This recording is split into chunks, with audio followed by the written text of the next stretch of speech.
আসসালামু আলাইকুম। Banasree national ideal স্কুলের বিএনআইএস হোম স্কুল থেকে আমি মোহাম্মদ সাজ্জাদ আলী লস্কর তোমাদের সাদর আমন্ত্রণ জানাচ্ছি আজকের ক্লাসে। প্রিয় শিক্ষার্থী, আশা করি তোমরা সকলে ভালো আছো। আজ সপ্তম শ্রেণীর গণিত বিষয় নিয়ে আলোচনা করব। আজকে আমাদের আলোচনার বিষয় জ্যামিতিক উপপাদ্য। গত পর্বে আমি উপপাদ্য 1 করিয়েছিলাম, আজকে উপপাদ্য 2 করব। আসো আমরা উপপাদ্য 2 কি বলেছে সাধারণ নির্বাচনটা দেখে নেই। সাধারণ নির্বাচন রয়েছে, যদি কোন ত্রিভুজের দুইটি বাহু পরস্পর সমান হয়, যদি কোন ত্রিভুজের দুইটি বাহু পরস্পর সমান হয় তবে এদের বিপরীত কোণ দুটিও পরস্পর সমান হবে। যদি দুইটি বাহু পরস্পর সমান হয় তবে এদের বিপরীত কোণ দুটিও পরস্পর সমান হবে। তাহলে আমরা আসো চিত্র দেখে বুঝি যে কি বলেছে। তাহলে এ বি সি একটা ত্রিভুজ, এই ত্রিভুজের যে কোনো দুইটি বাহু যদি সমান হয় আমরা ধরে নেই এবি বাহু এবং এসি বাহু পরস্পর সমান। তাহলে এদের বিপরীত কোণ কি? এবি এর বিপরীত কোণ সি কোণ, অর্থাৎ এ সি বি, আর এসি এর বিপরীত কোণ এ বি সি। এই যে বিপরীত দুইটা কোণ, এইটা আর এই কোণ দুইটা সমান, সেটা আমাদের প্রমাণ করতে হবে। তাহলে আমরা সাধারণ নির্বাচনের পরে এই যে কি প্রমাণ করতে হবে চিত্রের মাধ্যমে ব্যাখ্যা করব। আর এটা কি থাকবে? এটা হবে বিশেষ নির্বাচন। আসো আমরা তাহলে বিশেষ নির্বাচনটা লিখে ফেলি। বিশেষ নির্বাচন, মনে করি ত্রিভুজ ABC এর AB বাহু সমান সমান AC বাহু। তাহলে প্রমাণ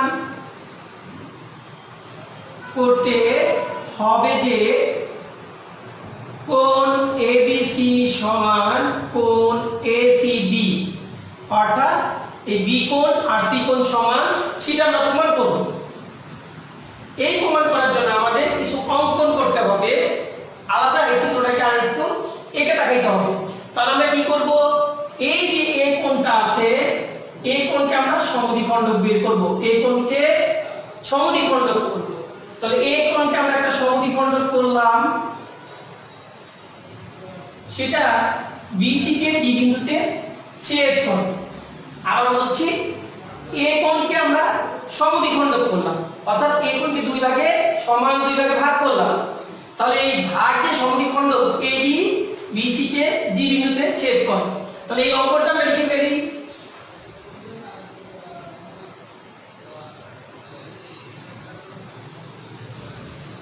কোণ এ এর সমদ্বিখণ্ডক এডি আঁকি, যা বিসি কে ডি বিন্দুতে ছেদ করে। আচ্ছা, যখন ডি বিন্দুতে ছেদ করলো তখন এই ত্রিভুজটা দুইটা ত্রিভুজে বিভক্ত হলো। প্রথমে একটা হলো কি এবিডি ত্রিভুজ, আর একটা এসিডি ত্রিভুজ। তাহলে দুইটা ত্রিভুজ দিয়ে আমরা প্রমাণটা সম্পন্ন করব। আসো প্রমাণে দেখি।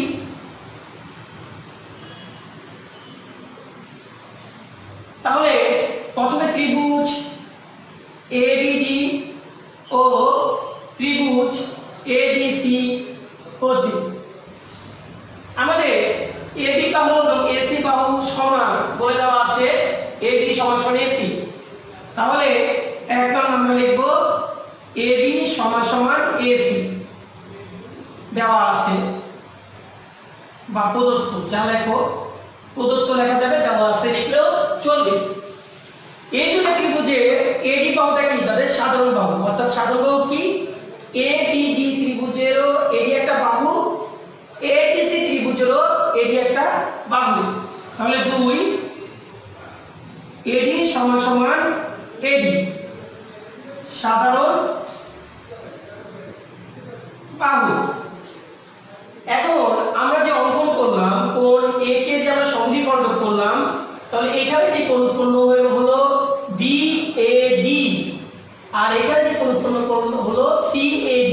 দুইটা কোণ কি সমান, যেহেতু সমদ্বিখণ্ডক করছি সমান দুই ভাগে ভাগ করেছি, তাহলে এই কোণ আর এই কোণ সমান। তাহলে 3 নং আমরা লিখব কোণ BAD সমান কোণ CAD অঙ্কন অনুসারে। দেখো তাহলে দুইটা ত্রিভুজের দুইটা বাহু সমান পেলাম, তাদের অন্তর্ভুক্ত কোণ দুইটা সমান পেলাম। তাহলে বাহু কোণ বাহু উপপাদ্য আমরা উপপাদ্য একই শিখেছি, বাহু কোণ উপপাদ্য তোমাদের মনে আছে গত পর্বে শিখেছিলাম। তাহলে সেই উপপাদ্য অনুসারে আমরা লিখতে পারি কি এই ত্রিভুজ দুইটা সর্বসম। তাহলে সুতরাং আমরা লিখতে পারি ত্রিভুজ ABD সর্বসম ত্রিভুজ ADC। সাইড নোটে লিখব বাহু কোণ বাহু উপপাদ্য। তাহলে ত্রিভুজ দুটো যদি সমান হয় তাহলে ABD কোণ আর ACD কোণ সমান, ABD কোণ এবং ACD কোণ কি হবে সমান হবে। তাহলে কোণ ABD সমান কোণ ACD, অর্থাৎ দেখো ABD কোণ না বলে যদি আমরা ABC বলি একই কোণ বোঝায়, ABD অর্থাৎ বি কোণী, আবার ABC একই কোণ বোঝায়, তাহলে আমরা ABD না বলে লিখব ABC, আবার ACD না বলে আমরা বলবো ACD, যেহেতু একই রকম কোণ বোঝায়। তাহলে আমরা এটা লিখব ACB। তাহলে আমাদের প্রমাণ ছিল কি যে ABC সমান সমান ACB, ABC সমান সমান ACB প্রমাণিত। তাহলে এভাবে আমরা উপপাদ্য 2 সম্পূর্ণ করব। তাহলে আসো আমরা উপপাদ্য 2 করলাম, আরেকটা আমরা উপপাদ্য করব উপপাদ্য 4। তাহলে আসো উপপাদ্য 4 এর সাধারণ নির্বাচনটা কি বলেছে আমরা দেখে নেই। যদি একটি ত্রিভুজের দুইটি কোণ ও কোণ সংলগ্ন বাহু যথাক্রমে অপর একটি ত্রিভুজের দুইটি কোণ ও কোণ সংলগ্ন বাহুর সমান হয় তবে ত্রিভুজ দুইটি সর্বসম হবে, অর্থাৎ সব দিক দিয়ে সমান হবে। তাহলে আসলে চিত্র দিয়ে আগে বুঝি কি বললো যে যদি দুইটি ত্রিভুজ ধরো ABC একটা ত্রিভুজ, DEF একটা ত্রিভুজ, এই দুইটা ত্রিভুজের দুইটি কোণ একটা দুইটা কোণ আর একটা দুইটা কোণের সাথে সমান, অর্থাৎ B কোণ সমান E কোণ, C কোণ সমান সমান F কোণ, এবং তাদের অন্তর্ভুক্ত একটা কোণ দ্বয়ের অন্তর্ভুক্ত বাহু BC বাহু এবং EF বাহু সমান। তাহলে আমাদের প্রমাণ করতে হবে ত্রিভুজ ABC এবং DEF সর্বসম। তাহলে আমরা এটা বিশেষ নির্বাচনে লিখে নিই। দেখো আমি লিখে রেখেছি যে মনে করি ত্রিভুজ ABC এবং DEF এর কোণ B সমান সমান কোণ E, অর্থাৎ BE সমান, আবার কোণ C সমান সমান কোণ F, এবং কোণ সংলগ্ন BC বাহু সমান সমান অনুরূপ EF বাহু, অর্থাৎ BC বাহুটা EF বাহু সমান। এখন আমাদের প্রমাণ করতে হবে ত্রিভুজ ABC আর DEF সর্বসম। তাহলে আসো প্রমাণের আমরা ভাগ করি। প্রথমে 1 নম্বর ভাগ করি আমরা ত্রিভুজ ABC কে ত্রিভুজ DEF এর উপর এমন ভাবে স্থাপন করি যেন B বিন্দু E বিন্দুর উপর পড়ে, BC বাহু EF বাহু বরাবর পড়ে, আর A বিন্দুটা EF রেখার যে পাশে D বিন্দু আছে সেই পাশে পড়ে। তাহলে কথাটা লিখি আমরা ত্রিভুজ ABC কে ত্রিভুজ DEF এর উপর এমন ভাবে স্থাপন করি যেন B বিন্দুর উপর পড়ে এবং BC বাহু EF বাহু বরাবর থাকে। তাহলে EF রেখার যে পাশে D বিন্দু আছে সেই পাশে এ বিন্দু পড়ে।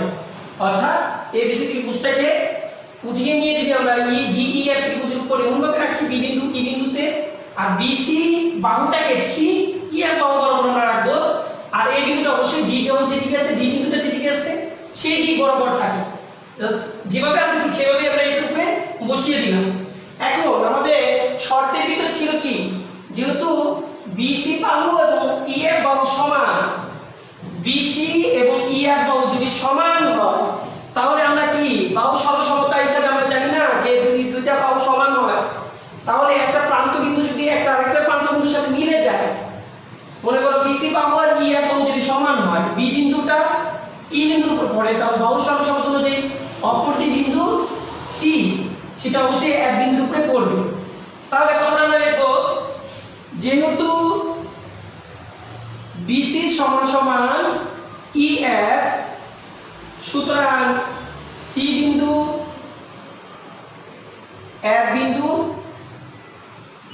উপর পড়বে। তাহলে যতটা কি হবে, বাহু সর্বসমতা। কি হবে?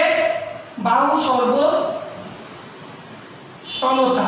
তোমাদের মনে আছে যে আমরা এরকম করেছিলাম যে দুইটা বাহু যদি দৈর্ঘ্য সমান হয় তাহলে এই একটা বাহু এ বি আর একটা ছিল ই এফ, যদি এই এ বি বাহু আর ই এর বাহু দৈর্ঘ্য সমান হয় তাহলে ই বিন্দুটা যদি এই বিন্দুর উপরে রাখি তাহলে এফ বিন্দুটা কোথায় আসবে? এফ বিন্দুটা অবশ্যই বি বিন্দুর উপরে পড়বে। এটাই ছিল কি বাহু সর্বসমতা। তাহলে আমরা একটা পেলাম যে সি বিন্দু এফ বিন্দুর উপরে পড়বে। আমাদের আরেকটা শর্ত দেওয়া ছিল যে কোণ বি আর ই সমান, এই বি কোণ ই কোণের সমান। বিসি যেহেতু ই এর বরাবর পড়ে গেছে তাহলে অপর যে বাহুটা বি এ বাহুটা অবশ্যই কি ইডি বাহু বরাবর যাবে। তাহলে আমরা লিখব যেহেতু 2 নাম্বার কোণ বি সমান সমান কোণ ই হওয়ায় বি এ বাহু ইডি বাহু বরাবর পড়বে। আবার তোমার সি কোণ সমান ছিল এফ কোণ, তাহলে সি আর এফ সমান হতে সি এ বাহুটা এফ ডি বাহু বরাবর পড়বে। সি এ বাহুটা এফ ডি বাহু বরাবর পড়বে। কেন? কারণ বিসি তো তোমার বিসি বাহু আর ই এফ বাহু কি একই লাইন বরাবর আছে, এটার উপরে আছে। তাহলে যেহেতু কোণ সমান তাহলে অপর যে সন্নিহিত বাহুটা অবশ্যই কি এফ ডি বরাবর থাকবে। তাহলে হওয়ায় আমরা লিখব সি এ বাহু এফ ডি বাহু বরাবর থাকবে বা পড়বে। তাহলে এটা কিসের সমস্যা? এটা হলো কি আমাদের কোণের সর্বসমতা। কোণের সর্বসমতা। কোণের সর্বসমতাটা আমরা কি আবার একটু দেখাই। যদি এই একটা কোণ আর এই একটা কোণ হয়, দুটো কোণ, এই কোণ আর এই কোণ যদি সমান হয়, এই বাহুটা যদি এই বাহু বরাবর বসাই তাহলে এই কোণ আর এই কোণ যদি সমান হয় তাহলে এই বাহু আর এই বাহুর উপরে সমান বসালে অপর বাহুটা এই বাহু বরাবর থাকবে। এটাই হলো আমাদের কোণের সর্বসমতা। তাহলে আমরা কি পেলাম যে বিই সমান হয় বি এ বাহু ইডি বাহু বরাবর করবে, আর সি এফ সমান হয় সি এ বাহু এফ ডি বাহু বরাবর পড়বে। তাহলে বি এ এবং সি এ সাধারণ বিন্দু কি? সাধারণ বিন্দু মানে দুইটা বাহু একটা বিন্দুতে ছেদ করে, এটাকে বলবো আমরা সাধারণ বিন্দু। তাহলে বি এ এবং সি এর সাধারণ বিন্দু এ ইডি এবং এফ এর সাধারণ বিন্দু ডি এর উপর পতিত হবে।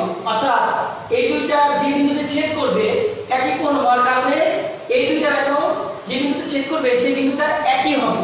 তাহলে আমরা বলবো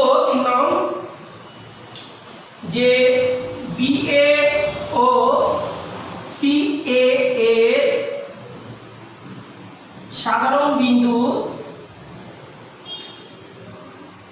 ইডি ও এফ ডি এর সাধারণ বিন্দু ডি তে পতিত হবে।